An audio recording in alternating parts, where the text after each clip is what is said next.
할아버지예요 라고 제시를 한다면 보다 명확하게 제시가 되지 않을까 생각을 합니다. 역시 직업이라고 하는 아랫부분에 각종 직업에 해당하는 이미지 파일 또한 이렇게 한꺼번에 묶어서 제시를 하고 있다라고 볼 수 있겠습니다. 네, 계속해서 실물이나 그림, 사진, 동작, 영상 등을 이용하는 방법에 대해서 이야기를 하고 있는데요. 사실 영상에 익숙한 학습자들의 특성에 맞춰서 그림 또는 사진보다 영상 자료를 사용해서 어휘 의미를 전달하는 경우도 많습니다. 최근에 좀 이렇게 젊은 외국인 학습자인 경우에는 그림이나 사진도 괜찮겠지만 영상에 굉장히 익숙한 세대라고 볼 수 있죠.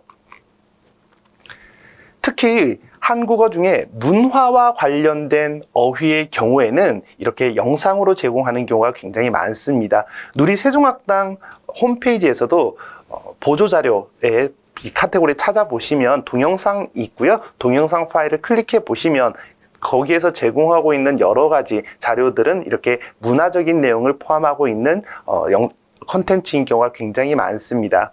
지금 보고 계시는 왼쪽에 있는 패백 이런 것들은 한 장의 사진으로는 제시하기가 굉장히 힘든 부분이 있겠죠. 왜냐하면 이건 일정 부분 어떤 과정일 테고 또한 외국인 학습자들 입장에서는 전혀 낯선 의미의 어떤 문화적인 어휘이기 때문입니다.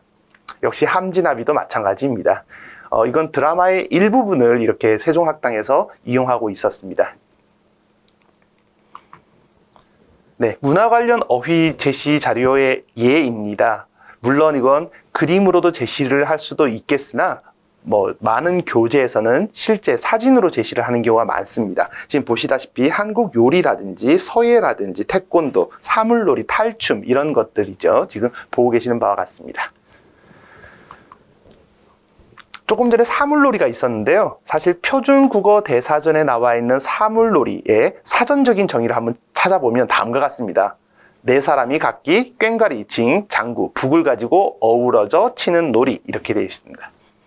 해당 정의만으로 어떻습니까? 의미 이해가 되기 굉장히 어렵겠죠. 특히 외국인 학생들이라면 꽹과리, 징, 장구, 북조차도 모를 테니까요. 네. 그래서 사진이나 그림을 제공하더라도 사물놀이의 어떤 역동적인 에너지 그리고 소리, 어떤 문화적 가치 등을 담는 것에는 분명히 한계가 있을 수밖에 없겠습니다. 그래서 영상을 통한 의미 제시가 보다 효과적일 수 있다라고 학우님들도 그렇게 생각을 하시죠.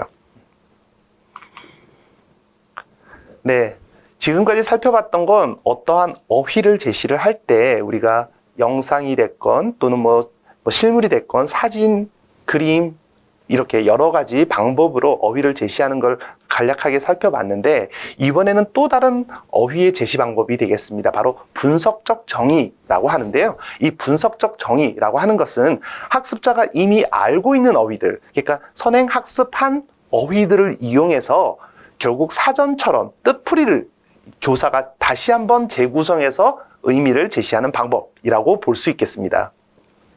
제가 예를 한번 들어보도록 하겠습니다. 네, 예를 들어서 퇴근하다 라는 단어가 있죠. 이거 1급 보통 1급 초반에 나오는 단어예요. 출근하다 또는 퇴근하다 이렇게 나오는데 이미 배워서 아는 어휘를 사용하지 않으면 뜻풀이를 하기 위해 다시 한번 학생들이 사전을 찾아야 됩니다. 퇴근하다의 사전적 의미는요. 직장에서 근무를 마치고 돌아가다 이렇게 되어 있거든요. 그러면 이런 사전의 뜻풀이를 이해하기 위해서는 학습자들은 직장이라는 단어, 그리고 근무라는 단어, 그리고 마치다라는 단어의 이런 단어를 알지 않고서는 또다시 이런 단어의 의미를 찾기 위해서 사전을 또다시 봐야 되는 과정이 계속해서 되풀이되겠죠.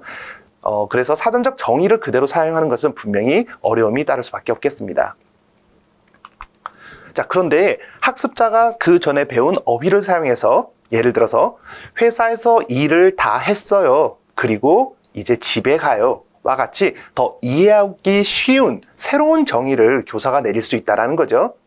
이러한 방법이 바로 분석적 정의라고 말하는데 분석적 정의를 통한 이런 의미 제시는 결국 학습자가 풀어 말하기 전략을 사용하는 데도 도움이 될 수 있습니다. 결국 해당 어휘를 이해하기 위해서 들었던 설명, 그러니까 회사에서 일을 다 했어요. 집에 가요. 이렇게 풀어 쓰는 의미로 이해를 했기 때문에 또한 학습자가 어떤 말하기를 해야 되는 상황에서도 이걸 전략적으로 이런 풀이를 이용해서 말하는데, 표현하는데 사용될 수 있다라는 점을 말씀드립니다.